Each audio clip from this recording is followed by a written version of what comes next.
Bueno, en primer lugar me gustaría agradecer a las y los organizadores la invitación. Es un privilegio, un placer estar aquí con todas y todos vosotros. Agradecer a la FAD, Juventud, agradecer a la facultad que nos acoge, la Facultad de Medicina de la Universidad de Valencia y, por supuesto, al Ayuntamiento. Gracias por la presentación y vamos a comenzar. Como bien ha comentado Laura, vamos a hablar sobre jóvenes, mundo gamer y cultura de videojuego. Yo de formación soy un perfil muy extraño. Yo soy como un híbrido. Por formación soy matemático y sociólogo y me dedico al campo de la ingeniería y la sociología, paralelamente, que son perfiles como un poco exóticos habitualmente. Ahí está. Antes de nada, me gustaría ver qué entendéis por videojuego. Voy a pedir un pequeño ejercicio. Quiero que penséis en alguien jugando un videojuego. Y habrán dicho una persona voluntaria. ¿Alguien se ofrece para hacerle una pregunta? Venga, que no ocupemos a nadie. Por ahí, por favor, ¿en qué has pensado? Cuando he dicho, piensa en alguien jugando un videojuego. Perfecto. ¿Algún ejemplo más? Por ejemplo, que levante la mano quien ha pensado, por ejemplo, en un varón, adolescente, hombre, joven jugando a un dispositivo de sobremesa. ¿Quién no ha pensado en eso? Vamos, parece que mayoritariamente existe un imaginario colectivo estructural, que es cuando hablamos de videojuegos se nos viene inmediatamente una serie de imágenes a la cabeza. ¿Qué imágenes se nos vienen? La de un adolescente, varón, joven, granudo, asocial, etc. Esto así, vamos a verlo. Por cierto, he adaptado mucho el discurso, hoy voy a hablar mucho menos academicista, mucho más divulgativo, que creo que para la audiencia también es más interesante y por hacerlo un poquito más interactivo. Antes de nada, me gustaría contextualizar un poco qué es esto de los videojuegos. Bueno, muchas veces pensamos a que los videojuegos son un dispositivo ajeno a nuestra realidad cotidiana. Sin embargo, ya voy a adelantar algunos datos. Los videojuegos son tremendamente ubicuos y lo lúdico en nuestra realidad del día a día. Pongo un ejemplo, que levante la mano aquí. ¿Quién ha jugado a videojuegos? ¿O quién juega a videojuegos? ¿Quién ha jugado? Bueno, tenemos una audiencia muy mayoritaria. ¿Quién no ha jugado a videojuegos? Vale, la gente que ha levantado la mano que dice que no juega a videojuegos, ¿habéis jugado alguna vez a Candy Crush, videojuegos móviles, de redes sociales? Que levante la mano quién ha dicho que no juega a videojuegos, que eran poquitas personas, pero que sí que realmente ahora diciendo, hostia, yo sí he jugado a videojuegos con móvil, con otros dispositivos, con otras plataformas. Que levante la mano alguien, ¿sí hay? Vale, tenemos poquitos casos, había pocas personas que no habían jugado, pero ¿qué pretendía hacer con este rápido ejercicio? Ayudar a contextualizar y sobre todo desmitificar.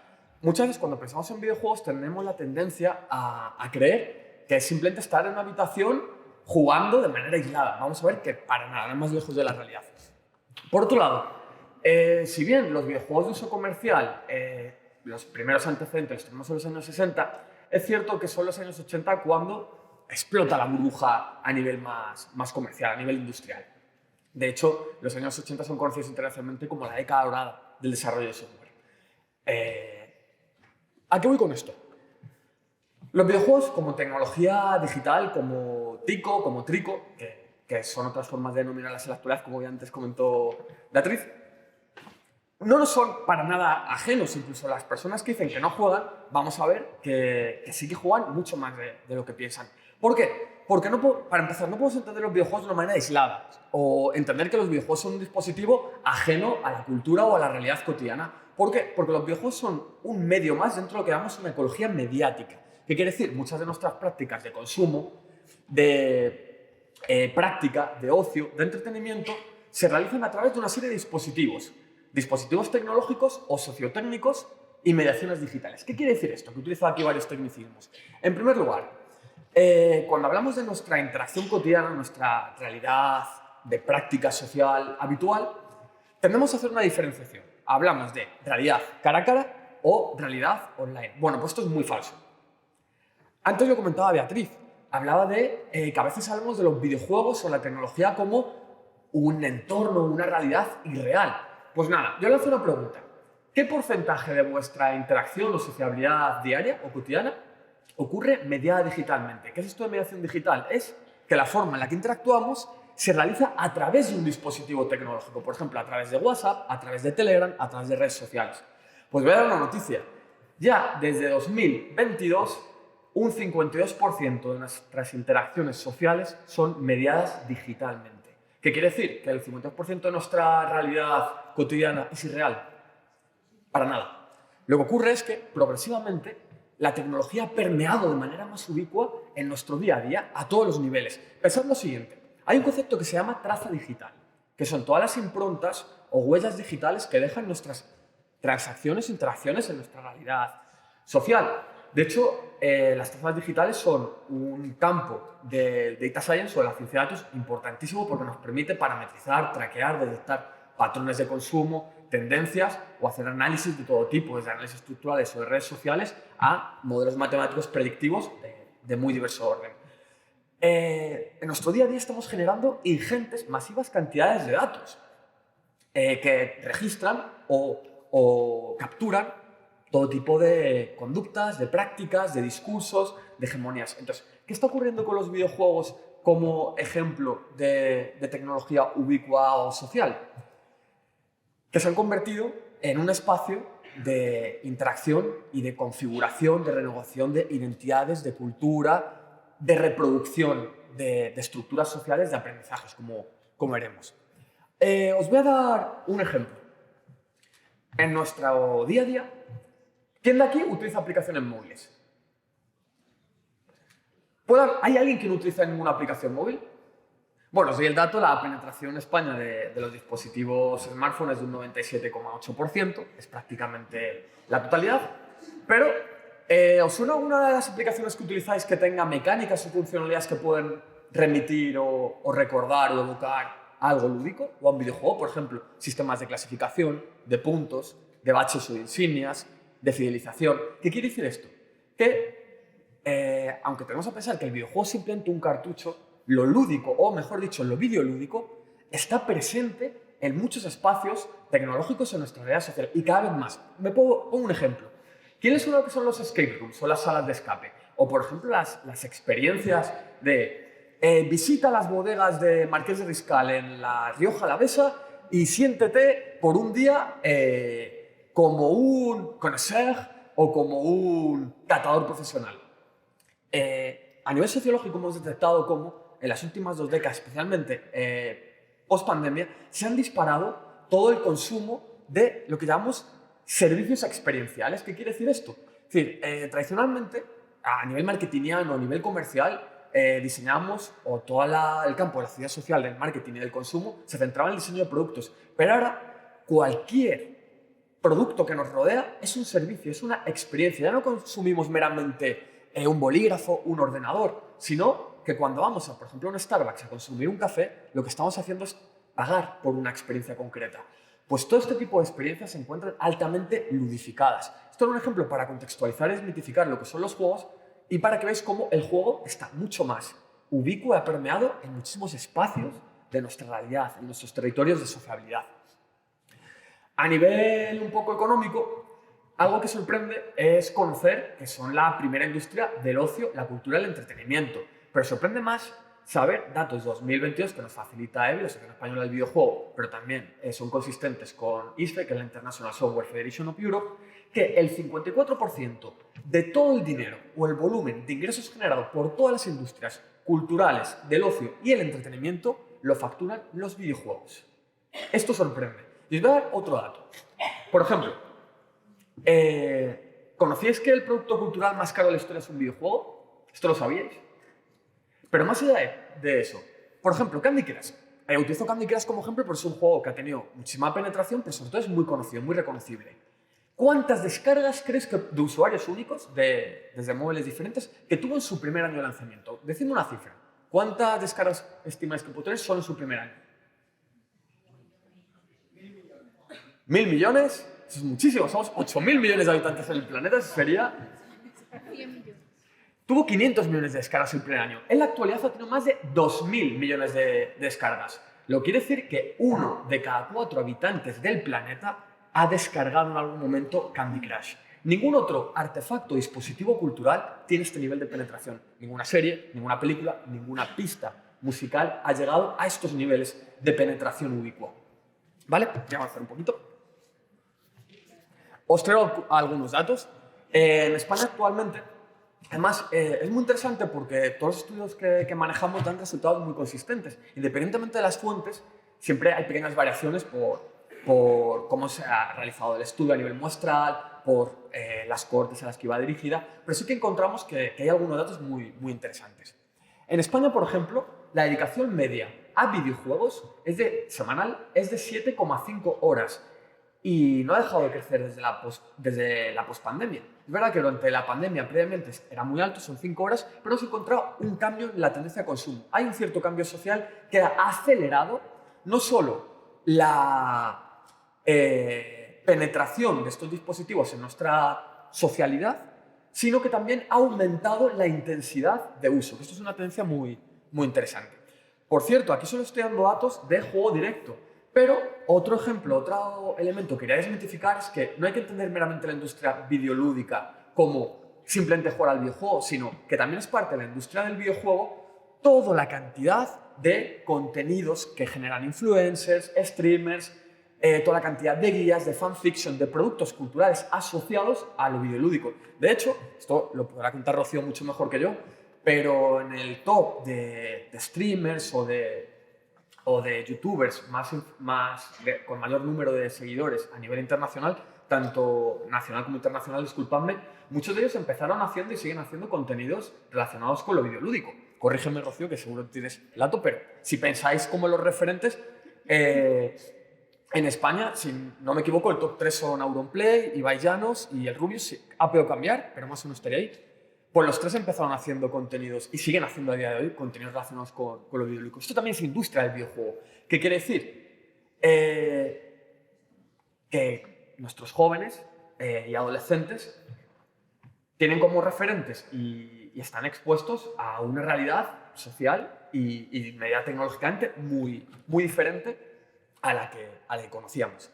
Os traigo algunos datos, por ejemplo, también nada para desmitificar. Tenemos a pensar que son espacios altamente masculinizados. Esto es parcialmente cierto. Aquí como científico siempre me gusta matizar porque hacemos como grandes statements o frases lapidarias que sí que pueden tener una base empírica cierta, pero siempre en ciencia todo es un poquito más complejo de lo que parece al inicio. Os traigo los datos, los más recientes que manejamos sobre distribución por géneros en el consumo de videojuegos. Vemos que es muy parejo. Es decir, esto aquí les sorprende. ¿Sabéis que había aproximadamente el mismo número de mujeres que de hombres jugadores en España? ¿Esto lo conocíais? A que en el imaginario tendemos a perpetuar, o esa imagen mental que se nos viene. ¿Por qué? Aquí, lo comentaba muy bien Beatriz, o también relacionado con lo que decía Rocío, la realidad es muy poliédrica, y más en ciencia. ¿Qué quiere decir esto? Que nunca podemos quedarnos con la primera visión. A nivel mediático, a nivel discursivo, tanto la sociedad y sobre todo los medios de comunicación tienden a perpetuar a nivel estructural o tienden a reproducir inercias que siguen reproduciendo, valga la redundancia, o repitiendo discursos sobre que los videojuegos son espacios masculinizados. Es verdad que algunos tipos de juegos, géneros o plataformas sí que tienen una muy alta masculinización, pero si entendemos los videojuegos a nivel agregado, es decir, en bruto, el número a nivel de variable sociodemográfica, concretamente género, es muy similar. Más interesante que esto es lo siguiente. ¿Cuál diríais que es la edad media de videojugadora español, aproximadamente? ¿Alguien se atreve a decirlo? 21, ¿algo más? 30, perfecto. Y ahora vamos a cambiar, porque la media, yo como matemático, la media tiene un problema muy grave. Es que lo que llamamos en matemáticas es muy poco robusta. Quiere decir que está muy sesgada por puntuaciones o valores extremos. Es mejor utilizar la moda o la mediana como estadística de tendencia central para este caso. ¿Cuál me diríais que si cogemos todas las edades o grupos de edad de 5 en 5, cohortes de lustros, la edad más frecuente en la que juegan hombres y mujeres? El mayor número de videojugadores y videojugadoras, ¿en qué edades se da? 20 o 25, vamos a ver los datos. 35, de hecho es la mediana en España.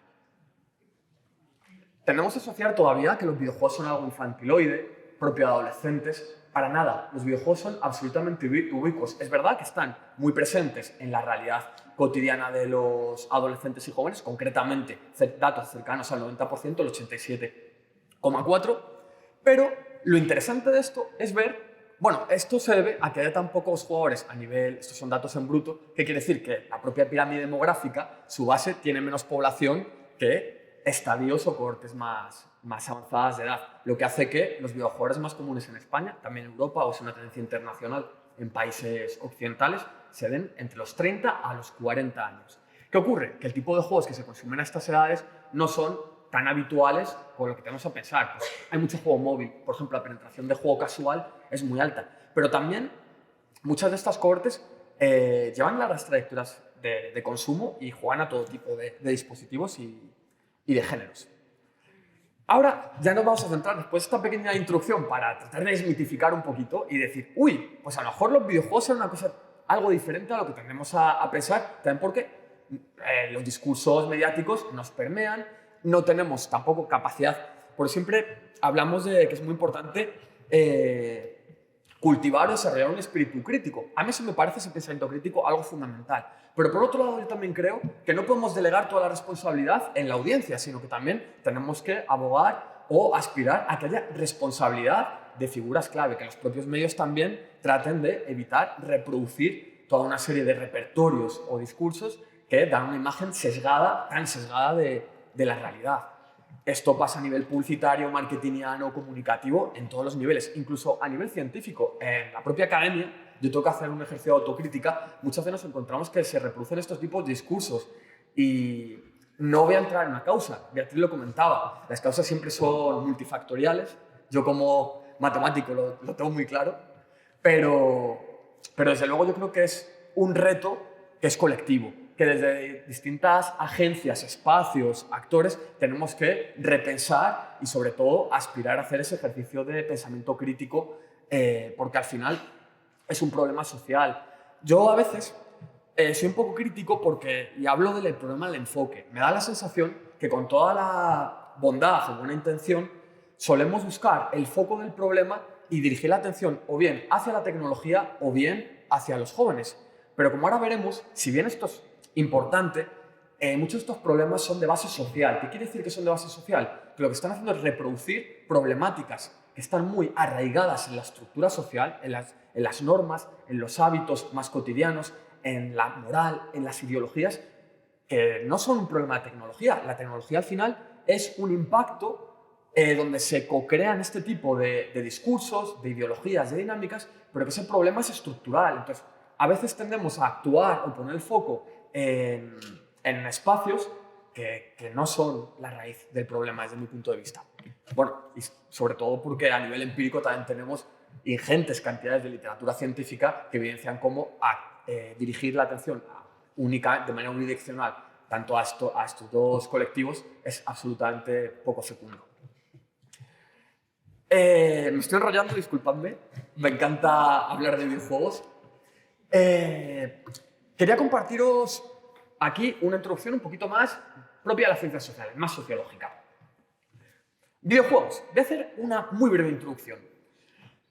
Los videojuegos no dejan de ser una expresión del juego convencional o clásico, solo que mediada tecnológicamente.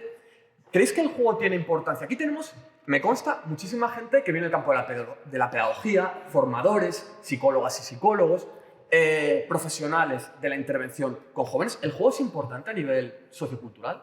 Sí.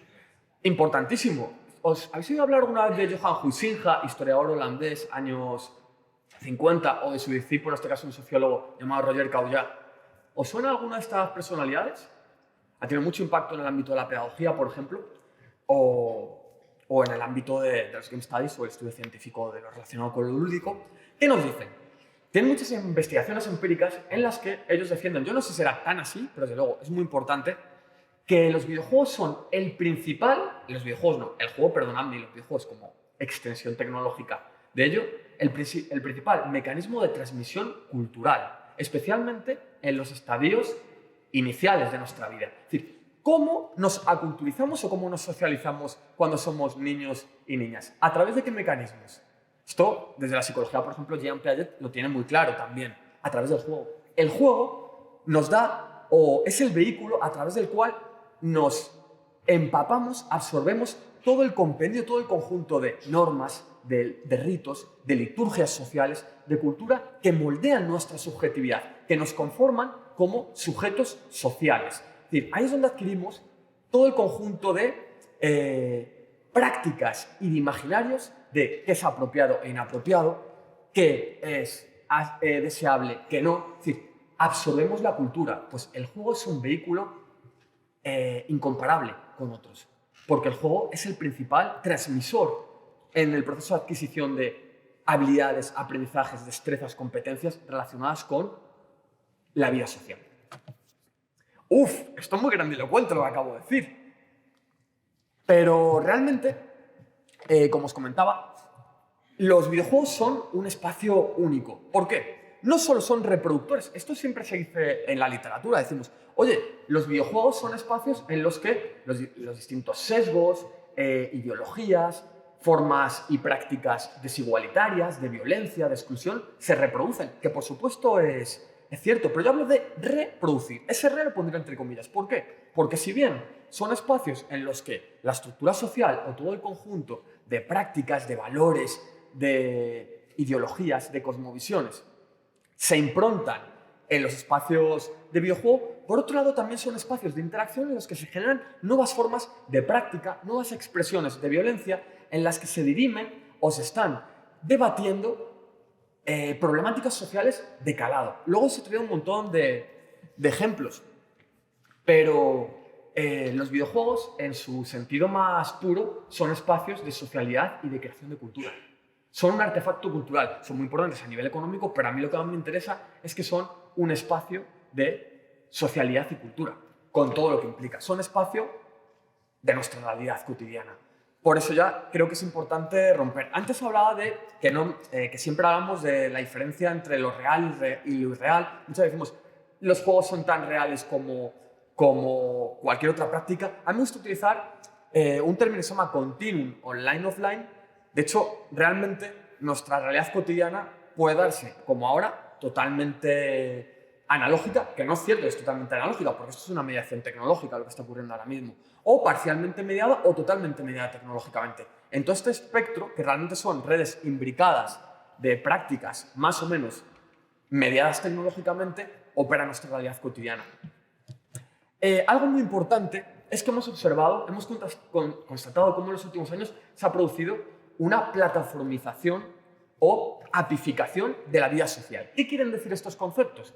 Es como las lógicas de interacción propias de las aplicaciones han permeado en nuestra práctica social cotidiana. Os voy a poner un ejemplo, porque esto es difícil de entrar al principio. Está claro, yo creo que es evidente, que toda tecnología es un dispositivo sociotécnico. ¿Quiere decir que la tecnología es un dispositivo sociotécnico? Quiere decir que su diseño lleva una impronta de valores, de cultura, de objetivos, de realidades que visibiliza o que invisibiliza. Eso está claro. Y voy a ejemplificarlo. Muchas veces pensamos, o aquí se suelen poner ejemplos de, por ejemplo, los videojuegos, cómo representan a la mujer a nivel avatares, a nivel imágenes, está reproduciendo una ideología dominante a nivel estructura social, una estructura que es patriarcal, cis-heteropatriarcal, etc. Esto es totalmente cierto, pero yo me voy a algo mucho más técnico, a la génesis del videojuego, a su médula espinal, a su código, a su algoritmia. Yo que soy desarrollador profesional, cuando me pongo a desarrollar o cuando he dirigido desarrollos de videojuegos, me doy cuenta de lo siguiente. Muchas veces, cuando estamos programando y diseñando el algoritmo, nos damos instrucciones, o yo encargo al equipo de desarrollo, decirles, oye, mira, como arquitecto de software necesito que me hagáis este tipo de mecánica, que me hagáis, les doy todos los diagramas de flujo, las instrucciones para desarrollar, y meramente cómo conciben el problema, qué soluciones les dan, qué priorizan, qué visibilizan, qué invisibilizan, eso queda inscrito en el algoritmo. Eso no es algo aséptico socialmente o neutro, para nada. Están improntando, están tatuando en el código más básico del juego estructura social, sociedad. A veces tendemos a decir que la tecnología no es buena ni es mala, esto es cierto, o que es neutra. Yo diría que es neutra con matices por esto mismo. ¿Por qué? Si bien para mí es mucho más relevante los usos que hacemos de la tecnología, lo importante es decir, la tecnología es una herramienta con potencial y es en qué contenidos, en qué usos le damos, donde se desarrolla toda su bondad o potencial, también como soy, veis, muy, iba a decir tocapelotas, perdonadme. A nivel científico siempre me gusta el matiz. Bueno, la tecnología si bien esto es lo habitual, no es neutra socialmente. ¿Por qué? Porque el momento en el que es concebida, bajo qué intereses, que pueden ser explícitos. Antes lo comentaba Beatriz, por supuesto hay un entorno económico con un interés y eso es consciente, pero también el momento, yo como desarrollador cuando escribo código, ¿qué me planteo y cómo concibo el problema? Eso es muy inconsciente y lo estoy volcando a mi código. Estoy reproduciendo cultura y sociedad. Os pondré un ejemplo. En 2018, cuando se presenta, cuando el actual CEO de Apple, Tim Cook, presenta una nueva funcionalidad del iPhone, el Face ID, que es un tracker, un reconocedor facial, en pleno directo pidieron a una persona del público, a voluntarios, que subieran a probarlo. ¿Alguien recuerda este vídeo, lo que pasó? Subió una persona de origen afroamericano, Face ID no funcionaba. ¿Qué pasó? Lo comentaba antes Rocío. Los datasets o las bases de datos con las que son entrenadas los modelos, en este caso, utilizaron un modelo basado en transformers, que es un tipo de redes convolucionales a nivel computación, están muy sesgados de base. Esto es un ejemplo extremo en el que se visualiza cómo el entrenamiento se hizo con un perfil, con una muestra muy concreta de personas, porque el área de marketing fue la encargada de seleccionar estas muestras porque pensó, ¿quién es nuestra persona? ¿Quién nos va a comprar? Entonces, claro, nadie se dio cuenta de esto. Esto es un ejemplo extremo, pero esto está en la propia génesis más básica. Simplemente, ¿qué visibilizas? ¿Qué invisibilizas? ¿Qué realidades piensas? ¿Qué te preocupa? ¿Qué no? Eso va a dejar una impronta. Os voy a poner otro ejemplo muy rápido.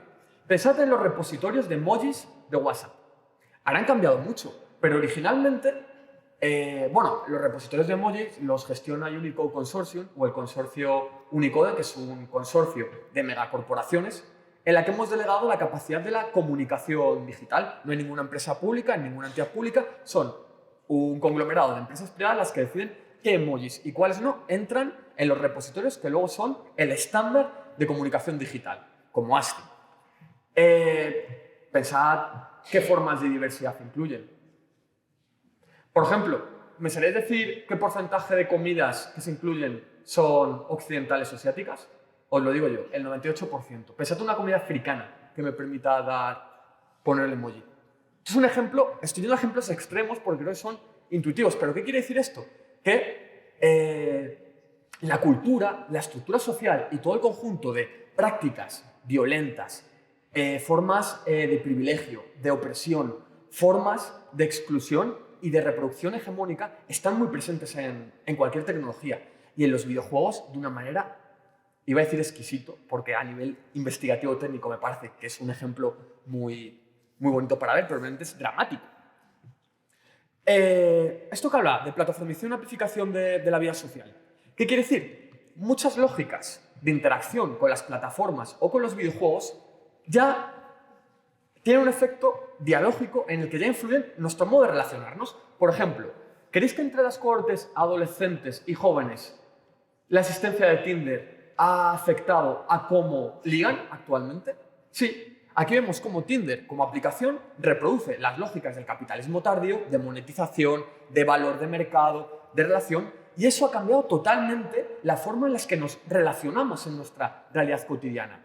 Esta plataformización de la vida social, la ludificación de la vida social, no solo es un ejemplo de cómo los videojuegos han penetrado de manera más ubicua en nuestra realidad, sino de cómo estas lógicas, estos diseños técnicos, estas arquitecturas de software también están cambiando el modo en el que nos relacionamos, interactuamos y entendemos la sociedad. Esto explica por qué ahora, a nivel sociológico, si miramos barómetros, hemos hablado antes de pornificación. ¿Por qué, por ejemplo, ahora mayoritariamente un 62% de los adolescentes españoles no tendría problemas en hacerse un OnlyFans? Estos son ejemplos de cómo hay un capitalismo digital donde ya la monetización de espacios tradicionalmente ajenos o controvertidos... Vale, voy a avanzar muchísimo, perdonadme, es que me enrollo un montón. Avanzo un montón. Nada, esto lo he explicado. Verdaderamente, nuestra interacción en los videojuegos es una mediación digital, una mediación tecnológica en la que podemos tener una experiencia muy altamente inmersiva. Por ejemplo, estoy con el videojuego, con unas Oculus Rift, unas gafas de realidad virtual, incorporo sistemas ápticos o guantes que me permiten tener experiencia sensorial. Eso es muy altamente inmersivo, pero también es algo medio tecnológicamente cuando estoy hablando con alguien por WhatsApp, ¿vale? Claro, todas las experiencias o prácticas sociales que se dan en nuestra interacción cotidiana, sea media digitalmente o no, tienen un impacto sobre las otras. Por ejemplo, muchos de los problemas sociales, de las prácticas subversivas, de activismo que se da en videojuegos, tienen luego un impacto fuera de los videojuegos y viceversa. Verdaderamente vemos una permeación, una hibridación o imbricación de espacios. Esto más o menos ya lo he comentado. Son espacios donde verdaderamente se está reproduciendo y co-creando identidades adolescentes y juveniles, donde muchos de los problemas sociales que se detectan tienen una manifestación muy clara. Lo comentaba Rocío, por ejemplo, con el tema de la reacción antifeminista, también conocida como backlash. ¿Qué quiere decir esto? Los videojuegos, a nivel identitario, generan comunidades con un fuerte sentimiento de pertenencia. Eso está muy estudiado a nivel sociológico. Son espacios en los que hay una tradición gamer que viene desde los años 80 especialmente, esto no es tan así, pero por simplificar, en la que se ha entendido que ese espacio videolúdico, es un espacio reservado para los verdaderos jugadores. Y si tú no eres un verdadero jugador, pero tú juegas juego móvil o eres casual, tú no eres un gamer y tú vienes aquí a estorbar y no mereces nuestro reconocimiento. Esto nos explica cómo dentro de estas comunidades también hay jerarquías y estructuras sociales. Otro ejemplo, son espacios altamente de homosocialidad. ¿Qué quiere decir el concepto de homosocialidad? De interacción entre iguales. Son espacios en los que en los años 80 había y 90 un perfil muy específico de videojugador-videojugadora, pero que en los últimos años han empezado a aparecer mayor diversidad de perfiles, de personas que se interesaban por interactuar en este tipo de espacios, de territorios, y esto ha generado reacciones muy violentas, de violencia ambiental. La violencia ambiental es cuando entras a un espacio y te da la sensación como que no eres bien recibido. Pues esto en los videojuegos ocurre mucho, especialmente para colectivos vulnerables o para mujeres, que si bien son muy mayoritarias, se las expulsa sistemáticamente de muchos espacios, porque no se las reconoce como un igual y porque se considera que son menos capaces, menos hábiles o que no son verdaderas gamer o jugadoras. Os voy a poner ejemplos de cómo estos espacios de identidad y de reproducción de identidad también generan cosas un poco más bonitas. Hay reapropiación simbólica. Dentro de los videojuegos hay todo tipo de activismos. Por ejemplo, la primera imagen, que es de Ingress, que es un videojuego desarrollado por Google, de portales, vemos cómo confluyen o se hibridan elementos identitarios o del activismo tradicional y se resignifican o se reapropian a través de lo lúdico. En este caso, se cogió esta imagen, muy famosa por la lucha y el activismo feminista, para reclamar una resistencia dentro de Ingress de jugadores que reivindicaban que no se hostigara a jugadores no true gamer o no verdaderos gamers. Este fue un momento muy interesante. O, por ejemplo, la segunda imagen en la esquina superior derecha es de Pokémon Go. Pokémon Go, imagino que suena. Y hay una iglesia muy famosa en Estados Unidos, que es la iglesia de Lomboro, que propaga todo tipo de discursos de odio hacia la población LGTBQI+. ¿Qué hicieron? De una manera organizada, tanto en el propio videojuego como en comunidades relacionadas con Pokémon Go, decidieron justo en la sede de la iglesia poner un gimnasio, elegir para que el defensor del gimnasio fuera un Pokémon asociado con el LGTBQI+, y mirar cómo llamaron al gimnasio. Es decir, ¿qué nos quiere decir esto? Que los videojuegos, lejos de ser meros espacios lúdicos o triviales o banales, son espacios donde verdaderamente se están dirimiendo o renegociando prácticas, estructuras, relaciones de poder, formas de diversidad, de cultura y de espacios. Verdaderamente es un ámbito en el que nuestros adolescentes y jóvenes están socializando y, por supuesto, están co-construyendo la estructura social. La última imagen es de Pixel de Troya, para ejemplificar juegos que se hacen para crítica social o reivindicar o visibilizar problemas sociales que afectan a jóvenes. Nada, tengo que cortar, así que ¿puedo robaros un minuto? Nada, cierro ya. Esa imagen es también de Pokémon Go, tiene que ver con la revuelta de las sombrillas o paraguas amarillos de Hong Kong.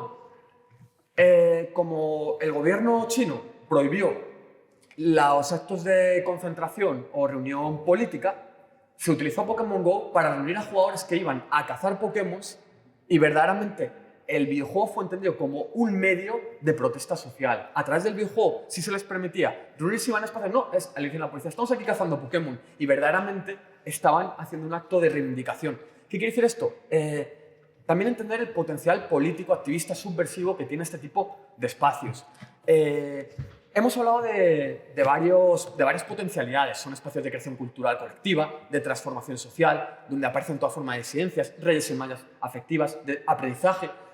Aquí tenemos a mucha gente que viene del campo de la educación. Sabéis que el aprendizaje a través del juego o formas de aprendizaje ludificado como la gamificación, pues son un complemento, no quiere decir que sean mejor o peor, pero que son una herramienta más dentro del amplio repositorio de técnicas educativas que tenemos, pues muy ricas, muy fecundas y con mucho sustrato o solvencia empírica demostrada, con mucho aval científico. Pero, si bien son espacios con gran potencialidad, creo que es muy importante no caer ni en discursos tecnoutópicos, ni tecnofóbicos o tecnocatastrofistas. ¿Qué quiere decir esto? Y con esto cierro, perdonadme. Ya lo han comentado mis compañeras, los videojuegos tienen grandes potenciales, pero son sus usos, sus espacios, los que hacen que tengan mayor o menor valor. Pero, por supuesto, también visibilizan otras formas de desigualdad, de exclusión, de opresión, de violencia. Este estudio lo acabamos de presentar y os prometo que es lo último que digo.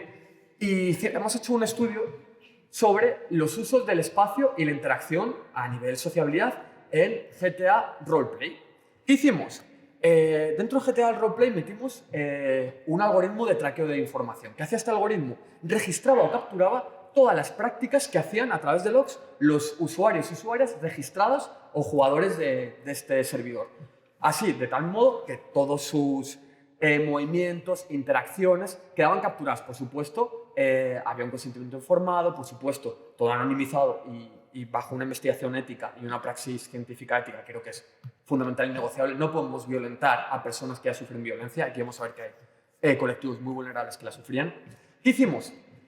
Mapeamos todo el espacio, ese es un ejemplo, y mediante escalas vimos conductas diferenciales de en qué sitio se movían mujeres, en qué sitio se movían hombres, en qué sitio se movían personas no binarias o otras expresiones de género. ¿Qué nos dimos cuenta? Que las prácticas de interacción en los espacios eran muy diferentes. Este juego tiene una particularidad, y es que en GTA Roleplay tú puedes interactuar y hay una mecánica que es pedir permiso a la hora de interactuar, pedir consentimiento o no. Por ejemplo, yo te puedo besar, pero tengo dos opciones: forzarte y darte un beso forzado, o puedo pedirte, solicitarte besarte. ¿Qué nos dimos cuenta? Que estos son laboratorios sociales muy interesantes para entender prácticas cotidianas juveniles que luego reproducen fuera del juego una serie de expectativas, discursos en los que menores se arrogan la capacidad de decir no, estoy en mi derecho a hacer esto. Los videojuegos son muy interesantes como laboratorio científico. ¿Por qué? Por aquí vimos cómo muchos espacios, cuando aparecían mujeres, eran espacios de violencia ambiental, se las expulsaba, se las acosaba y directamente la forma de decir no, este no es tu sitio. Ah, eres una mujer recién llegada. Bueno, pues te recomendamos que trabajes de stripper o tal. Estoy resumiendo muchísimo, pero ¿qué nos encontramos en este tipo de espacios? Muchas veces protegidos por o con dimensiones como el anonimato o tal, se magnifican o aparecen unas formas de relación novedosas o diferentes que aportan formas de violencia diferente a la cotidiana. Pongo un ejemplo, caso Almendralejo. ¿Os suena el de los fake nudes? Aquí vemos cómo la tecnología posibilita, por ejemplo, mediante algoritmos de inteligencia, modelos basados en redes convolucionales, en este caso de inteligencia artificial, favorecen generar prácticas diferentes o poder hacer a una modelo asiática para promocionar ropa. Pero también esto ha derivado en que en coles, en este caso en Almendralejo, Extremadura, se utilice una aplicación que se llama Clotov para, con una imagen real de una compañera, desnudarla. ¿Eso también de qué nos habla? De las affordances de la tecnología, las posibilitaciones de interacción. La tecnología posibilita unos usos, pero también tiene su contraparte. Y con esto he terminado. Perdonadme, os traía muchísimas cosas, pero se me dio el tiempo. Un placer enorme.